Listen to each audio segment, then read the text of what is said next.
Rapid IAS academy में स्वागत करता हूं आपका। मैं हूं यश डी गुप्ता और आज का सेशन बहुत सारे क्वेरीज पे मजबूर होकर ले आना पड़ा है। आज का सेशन सबसे ज़्यादा इस बात के कॉल्स हमारे पास आए और क्वेरीज आई कि हम अपने माइंड को कैसे कंसंट्रेट करें एक जगह। देखिए, बात अगर हम कंसंट्रेशन की करें तो कंसंट्रेशन आपके ज़िंदगी के एवरी वर्क एवरी फील्ड में कंसंट्रेशन बहुत ज़्यादा ज़रूरी होता है।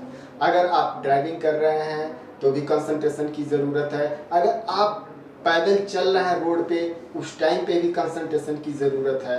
इवन आप ज़िंदगी के हर मोमेंट में कंसंट्रेशन की बहुत ज़्यादा ज़रूरत होती है। अगर आप कंसंट्रेशन से किसी भी वर्क को कर रहे हैं, उस वर्क का बहुत ही अच्छा रिजल्ट आता है। ठीक, तो बात होती है माइंड के कंसंट्रेशन की, बात की जा रही है माइंड के कंसंट्रेशन की। तो हम कैसे अपने माइंड को कंसंट्रेट करें, इसमें 3-4 चीज़ें हमें जानना है। 2-4 पॉइंट्स पे हम बात करेंगे। सबसे पहले कि एक छोटी सी स्टोरी से हम समझेंगे कि क्या है कंसंट्रेशन। उसके बाद से हम अपने दिमाग की कार्य प्रणाली को समझेंगे, प्रोसेस, अब अपने माइंड के साइंस को समझेंगे। देखिए, हर जगह हर चीज़ में साइंटिफिक होना बहुत ज़रूरी है। तो माइंड के हमारे दिमाग का जो साइंस है थोड़ा सा उसको समझेंगे। फिर उसके बाद से हम बात करेंगे स्टडी में उस चीज़ को हम कैसे अप्लाई करें। फिर आगे की कुछ बातें और भी हम कर लेंगे, लेकिन बेसिकली ये इन मुद्दों पे आज हमारी बात होगी। ठीक है, तो एक स्टोरी से हम शुरू करते हैं कंसंट्रेशन को समझने के लिए कि एग्जैक्टली कंसंट्रेशन क्या है। जैसे मान लीजिए आप किसी टूर पे जा रहे हैं, आप कार से जा रहे हैं, 2-4 दोस्त हैं आपके साथ में, 8-10 घंटे का सफ़र है आपका। ठीक, आप ऐसा सोच रहे हैं कि 1-2 घंटे तक तो आपके सराउंडिंग की चीज़ें, आप कहीं पे पूल देख रहे हैं, कहीं ब्रिज देख रहे हैं, कहीं रोड देख रहे हैं, बिल्डिंग देख रहे हैं, पहाड़ देख रहे हैं, पठार देख रहे हैं, नदियाँ देख रहे हैं, झील 1-2 घंटे तक तो आप बहुत इंजॉय करोगे अपने आप को। उसके बाद से थोड़ा सा बोरिंग जब होगा तो आप अपने मोबाइल को देखोगे, आप अपने सोशल मीडिया साइट को देखोगे, 1-1.5 घंटे तक ये भी देखोगे। फिर उसके बाद से आप बोर हो जाओगे। आप सोचोगे कि कितना जल्दी मैं अपने डेस्टिनेशन पे पहुंच जाता, कितना जल्दी मैं अपने डेस्टिनेशन पे पहुंच जाता। लेकिन आप ये सोचिए, आपके साथ में जो ड्राइविंग सीट पे बैठा हुआ बंदा है, जो ड्राइविंग कर रहा है, उसके कंसंट्रेशन में और आपके कंसंट्रेशन में देखिए, वो आपको भी कोऑर्डिनेट कर रहा है। आप अगर उससे बात कर रहे हैं तो आपसे भी बात कर रहा है, लेकिन उसका फुल कंसंट्रेशन क्या है, उसके फोन पे फोन्स आ रहे हैं, उसको फोन भी पता चल रहा है लेकिन उसको दिख नहीं रहा। वो इतना कंसंट्रेशन उसका है, तभी वो सेफली और सिक्योरली आपको आपके डेस्टिनेशन तक पहुंचा पाता है। अगर वो लापरवाह हो जाए, कंसंट्रेट ना करे, तो हर जगह पे एक्सीडेंट होने की पॉसिबिलिटीज हैं। इसी तरह से आपके लाइफ में इस कंसंट्रेशन का, आप अपने जिंदगी के ड्राइविंग सीट पे बैठे हुए हो। कंसंट्रेशन का मतलब हमने यही समझा इस स्टोरी से कि कंसंट्रेशन का मतलब ये होता है कि आप अपने जिंदगी के ड्राइविंग सीट पे बैठ जाओ बेल्ट कस के अच्छे से। अब हम बात करते हैं, देखिए, दिमाग के थोड़ा सा साइंस की बात करेंगे। क्या है दिमाग की क्रियाविधि, क्या केमिकल रिएक्शंस हैं दिमाग की, ये बातें हम करेंगे। ठीक, देखिए, दिमाग सबके पास नॉर्मल माइंड होता है। ठीक, अब उसका यूज करने के हिसाब से कोई कितना % अपने दिमाग का यूज कर लेता है। ठीक, तो जिस चीज का हम अभ्यास यानी कि प्रैक्टिस ज्यादा करते हैं, वो और ज्यादा बढ़ता जाता है। आप अगर जिम जाते हैं बॉडी बिल्डिंग के लिए, तो आप बॉडी बिल्डिंग के लिए डिफरेंट टाइप के एक्सरसाइज करते हैं और निश्चित ही उस जगह पे ग्रोथ आप देखते हैं। इसी तरह से माइंड की बात हम करेंगे। माइंड का सबसे अच्छा, आपने एक कहावत सुनी होगी, किताबी बात है लेकिन बहुत ही अच्छी बात है कि स्वस्थ शरीर में स्वस्थ मस्तिष्क का विकास होता है। ठीक, यानी कि अगर आपको एक अच्छा दिमाग चाहिए, अच्छा माइंड चाहिए, तो ज़रूरी है कि आप हेल्दी हो। हेल्दी होने का मतलब ये नहीं कि मोटा हो, हेल्दी होने का मतलब ये है कि आप फिट एंड फाइन हो। आप टाइम पे हर डाइट आप ले रहे हो, सवेरे आप नाश्ता ले रहे हो, दोपहर में लंच आप ले रहे हो, फिर स्नैक्स ले रहे हैं, डिनर ले रहे हैं, पौष्टिक चीज़ें, आप न्यूट्रियस चीज़ें खा रहे हैं। और उससे आपको दिमाग की एनर्जी, आपके दिमाग को, आपके बॉडी को एनर्जी मिलती है, इंस्टेंटली वो वर्क करता है। ठीक। दूसरा, आपके दिमाग को सबसे ज्यादा भूख होती है ऑक्सीजन की। ऑक्सीजन जितना ज़्यादा आपके दिमाग में मतलब स्टोर करोगे, जितना ज़्यादा ऑक्सीजन का लेवल होगा आपके बॉडी में, उसी उतना ही मतलब इफिशियंसी के साथ में आपका माइंड वर्क करता है। इसके लिए ज़रूरी क्या है कि आप एक्सरसाइज करो, योगा करो। एक्सरसाइज में क्या होता है, आदमी हांफने लगता है, सांस फूलने लगता है। क्यों? इसलिए कि वो वर्क करता है, तो उस दौरान जब सांस फूलने लगती है, जोर जोर से जब वो सांस लेता है, तो वो ज्यादा ऑक्सीजन अपने अंदर इनहेल करता है, ज्यादा ऑक्सीजन लेता है, तो इसलिए बॉडी को ज्यादा अमाउंट में ऑक्सीजन मिल जाती है, और वो ऑक्सीजन दिमाग के लिए एक खुराक होता है, ऑक्सीजन दिमाग का। ठीक। तो योगा करने से, एक्सरसाइज करने से ये अच्छा से प्रॉपर से ये वर्क करता है। दूसरा, आपके इसके लिए आपको प्रॉपर नींद लेने की भी जरूरत होगी।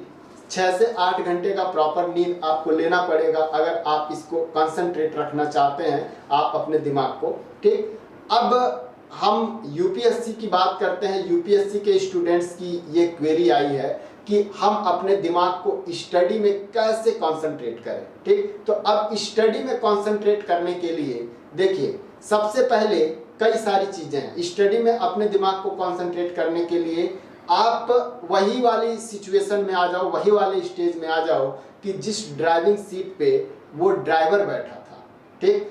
वो अपने फोन्स भी उसको आ रहे हैं, उसको पता है, लेकिन वो फोन्स की रिप्लाई नहीं कर रहा है। ठीक। आपसे भी कोऑर्डिनेट कर रहा है, लेकिन उसका मेन कंसंट्रेशन उसके सामने है, रोड पे है, मेन कंसंट्रेशन उसका वहां पे है, वो जिसलिए वर्क कर रहा है। ठीक। तो आपका भी ऐसे ही आप अपने मेन कंसंट्रेशन को वहां पे स्टडी के टाइम पे आप जो देखो, डिस्ट्रक्शन वाले जो भी डिस्ट्रक्शन वाले वो एलिमेंट्स हैं, उनको इग्नोर करने के लिए एक लिस्ट बनाओ। जैसे मान लो आपका डिस्टर्बिंग फैक्टर क्या है, जैसे डिस्टर्बिंग फैक्टर ये है या आप पढ़ रहे हो, आपके दिमाग में किसी दोस्त का फोन आना, किसी दोस्त से आपने बात की थी, उससे बात कंप्लीट नहीं हो पाई थी, वो कुछ कह रहा था, उसका मोबाइल ऑफ हो गया, उसने कह नहीं पाया, फिर आपके दिमाग में अचानक से याद आया, अरे यार वो तो बहुत इंपॉर्टेंट बात कह रहा था, पता नहीं क्या कह रहा था, अब वो आपके दिमाग में चलेगा। ठीक। ये है डिस्ट्रक्शन। फिर इसी से रिलेटेड आपके दिमाग में कुछ और चल गया, कोई और इंफॉर्मेशन आपने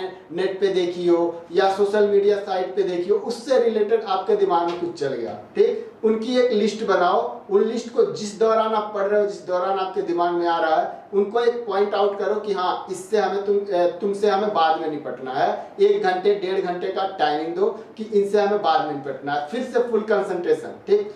अब फुल कंसंट्रेशन कैसे आएगा? ठीक।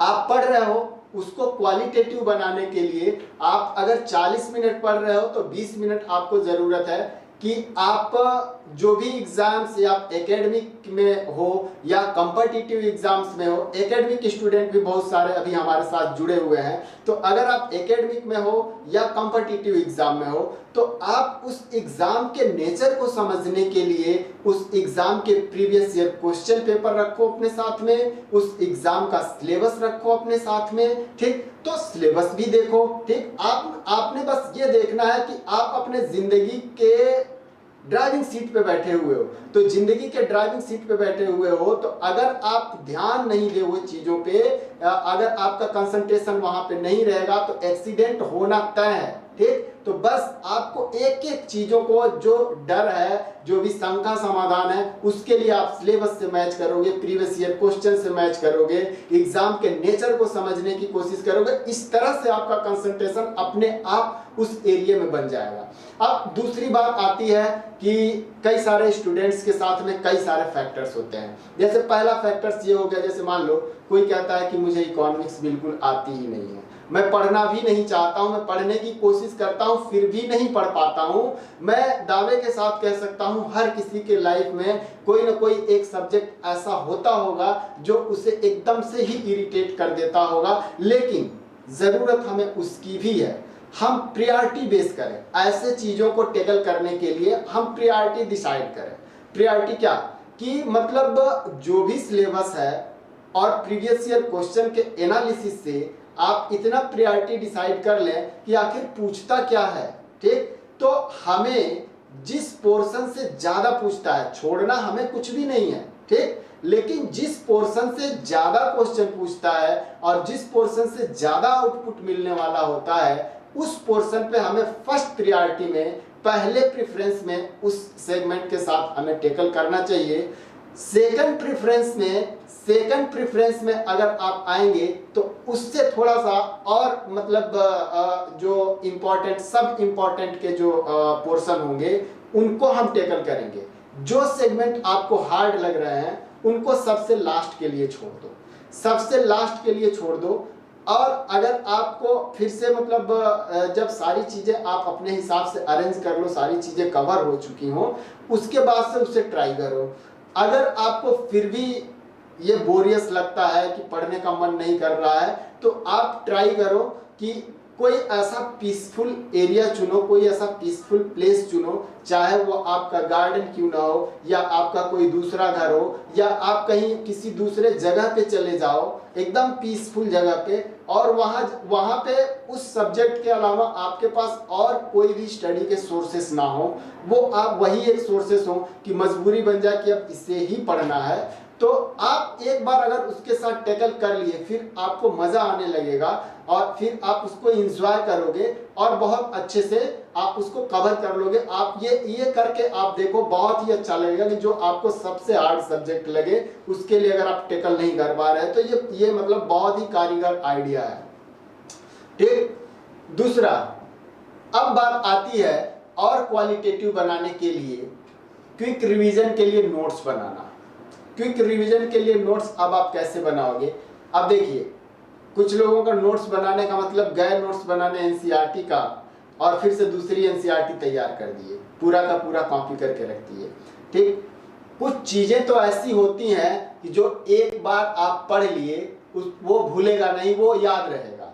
कुछ चीजें ऐसी होती हैं जो याद रखने की जरूरत होती है और वो कभी कभी ऐसा होता है कि वो बहुत भूलता भी है। हमें इसीलिए जितने सोर्सेस आप लिमिटेड रखो, कम सोर्सेस से ज्यादा आउटपुट दिया जा सकता है और ज्यादा सोर्सेस से कम आउटपुट आता है। जिसके पास किताबों का बंडल होगा वो बहुत कम आउटपुट देता होगा, और जिसके पास किताबें कम होंगी, लिस्ट कम होंगी किताबों की, उसका आउटपुट ज्यादा होता है। अब ये मान के चलो कि एनसीईआरटी आपकी करीब 40 to 50% सिलेबस कवर करती है, लेकिन बच्चे पूछते हैं क्या कि मुझे एडवांस में किताब बता दो, मुझे एडवांस में इस सब्जेक्ट का एडवांस में कौन सा किताब खरीदूं। बच्चे पहले बेस तो एक बार कंप्लीट कर लो, एडवांस भी देख लेना। तो हम बात कर रहे थे अभी क्विक रिवीजन नोट्स की। ये क्विक रिवीजन नोट्स भी कई तरीके के होते हैं, अभी इस पे भी हम बात करेंगे कि क्विक रिवीजन नोट्स कितने तरीके के होते हैं। ठीक, तो आप रिवीजन नोट, जैसे हम बात कर रहे थे कि कुछ ऐसे सेगमेंट होते हैं जो भूल जाते हैं और कुछ ऐसे सेगमेंट होते हैं जो इजीली हमें याद रहते हैं। तो जो याद रहते हैं उनके लिए तो हमें कोई संघर्ष करने की जरूरत नहीं है, कोई स्ट्रगल करने की जरूरत नहीं है। लेकिन जो भूल रहे हैं उनका इंपॉर्टेंस आप रिकॉग्नाइज करो कि उनका इंपॉर्टेंस क्या है। अगर वो बहुत इंपॉर्टेंस वैल्यू रखते हैं तो उनको नोट करो कैप्सूल वाले नोट्स में, सॉरी अभी हम टाइप बताएंगे नोट्स के। ठीक, उनको नोट डाउन करो। प्रीवियस ईयर में क्या रणनीति, प्रीवियस ईयर एग्जाम और क्वेश्चन को देख के, सिलेबस को देख के क्या स्ट्रेटजी आप बना सकते हो, उससे रिलेटेड और कौन कौन सी साइड बाय साइड की चीजें आप देख पाए हो जो आपको लगे कि इसे नोट करना चाहिए, नहीं तो ये भूल जाएगा। ठीक, तो ज्यादातर चीजें ये करो कि देखो जो रिपीटेड चीजें हैं और जहां पे जिस पोर्शन का इंपॉर्टेंस बहुत ज्यादा है उसको आपके दिमाग में फुल्ली कंसंट्रेशन के साथ उन चीजों से निपटे आप। और प्रीवियस ईयर क्वेश्चन सबसे ज्यादा गाइडेंस देता है आपको प्रॉपर वे में जाने का। ठीक, तो अब नोट्स की हम बात कर रहे थे, क्विक रिवीजन नोट्स की। तो नोट्स अब तीन तरीके के बताए जाते हैं, 3 तरीके के नोट्स आप बना सकते हो। एक तो कैप्सूल वाले नोट्स, एक शार्ट नोट होते हैं। सबसे पहले शार्ट नोट्स की बात कर लें। ठीक, कि चीजें आपने देखा और प्रीवियस ईयर क्वेश्चन आपने देखा और आप एनसीईआरटी के 2 चैप्टर या 4 चैप्टर पढ़े, उसमें से कुछ फैक्ट्स या कुछ कंसेप्चुअल चीज़ें या कुछ बहुत ही इंफॉर्मेटिव चीज़ें आपने कलेक्ट की, आपने नोट डाउन किया, ये आपका शॉर्ट नोट्स हो गया। ठीक, अब मान लो कैप्सूल नोट कैसे बनेगा। जब शॉर्ट नोट्स को आप रिवीजन करोगे, रिवीजन के फॉर्म में आओगे शॉर्ट नोट्स को, तो शॉर्ट नोट्स में बहुत सारी चीज़ें आपको याद रहेंगी, बहुत सारी चीज़ें, कुछ चीज़ें ऐसी होंगी जो नहीं याद रहेंगी और आपको लगेगा कि ये बहुत ही इंपॉर्टेंस की हैं। ठीक, तो आप उसको कैप्सूल नोट्स बनाओगे, यानी कि जो 10 लाइन में आपने नोट्स बनाया था शॉर्ट नोट्स, अब 10 लाइन वाले नोट्स में से 3-4 लाइन तो समझ लो आपको याद ही रहेगा जब आप पढ़ोगे 2-3 बार। तो उसके बाद से उसमें से जो 2-3 लाइन की बातें बच रही हैं और आपको बहुत ही इंपॉर्टेंस की लग रही हैं, तो उसको एक कैप्सूल फॉर्म में, एक लाइन में, शॉर्ट फॉर्म में, अपने कोडिंग डिकोडिंग वाले लैंग्वेज में एक कैप्सूल नोट बना सकते हो। और उसके बाद से एक गेट में एंट्री से पहले का, जब एग्जाम हॉल में आप जा रहे हो, एग्जाम हॉल में जाने से पहले के लिए भी एक नोट्स होता है, गेट एंट्री नोट बोलते हैं उसे हम अपने भाषा में, मतलब स्टूडेंट्स की भाषा में अगर कहें तो गेट पास एंट्री नोट्स बोलते हैं उसे। वो नोट्स आपका 5 से 4 पेजेस का एक डायरी होगा, ये मान के चलो। ये कैप्सूल नोट्स में से भी कुछ पॉइंट आपको ऐसे होंगे कि जो याद नहीं रह सकते या भूल सकते हैं, वो बहुत इंपॉर्टेंस के हैं, चाहे वो करंट अफेयर्स के हुए या आपके स्टैटिक पोर्शन के हुए। ठीक, तो आप उस चीज के लिए ये नोट्स बना सकते हो, डायरी टाइप में एक एक पॉइंट्स में लिख सकते हो, कोडिंग डिकोडिंग में लिख सकते हो, ताकि एग्जाम हॉल में इंटर होने से पहले आप उन चीजों को क्विकली रिवाइज कर सकें। एक बार में आप समझ लो कि समग्र रिवीजन, इस तरह के नोट्स, इस तरह के या इस लेवल पे पहुंचने के लिए हमारी एकेडमी आपके लिए पूरी तरीके से तत्पर है। पूरी तरीके से अगर आप हमारे पैटर्न को देखेंगे, एनसीईआरटी के पैटर्न को देखेंगे, तो हम बिल्कुल इसी पैटर्न को फॉलो करते चल रहे हैं। Classes, previous year question, pre के भी, मेंस के भी, बेसिक इंग्लिश की क्लासेस में, मतलब बहुत ही इनोवेटिव वे है और बहुत ही कॉम्प्रिहेंसिव वे में हम लेके चलने की कोशिश कर रहे हैं। और जितने भी बच्चे हैं, अभी हमारा मेन टारगेट ये है कि हम इस कॉन्सेप्ट पे काम कर रहे हैं कि आपकी सफलता हमारी सफलता से जुड़ी हुई है। तो हम आपके लिए अगर अच्छा करेंगे तो आगे हमारा अच्छा अपने आप हो जाएगा। तो अगर आपको ये सेशन इंफॉर्मेटिव लग रहा है तो आप उन सब तक ये इस वीडियो को, इस सेशन को पहुंचाइए, शेयर कीजिए जिनको इसकी ज़रूरत है, और हमारे एकेडमी के साथ बने रहिए। बहुत सारी चीज़ें आपको फ्री ऑफ कॉस्ट, अगर आप यूपीएससी के लिए सोच रहे हैं तो बहुत सारी चीज़ें आपको फ्री ऑफ कॉस्ट यहाँ से मिलेंगी, और बहुत ही कम, बहुत ही मिनिमम फीस में हम आपको एक क्वालिटी पूर्ण एजुकेशन प्रोवाइड करने के लिए प्रतिबद्ध हैं। तो बने रहिए आप हमारे साथ, और ज़्यादा से ज़्यादा शेयर कीजिए, हमारे चैनल को सब्सक्राइब कीजिए, कमेंट कीजिए अगर आपको ये सेशन इंफॉर्मेटिव लगे तो उससे हमें मोटिवेशन मिलेगा और हम आपके लिए और अच्छे सेशन लेके आ पाएंगे। Thanks a lot to be with us.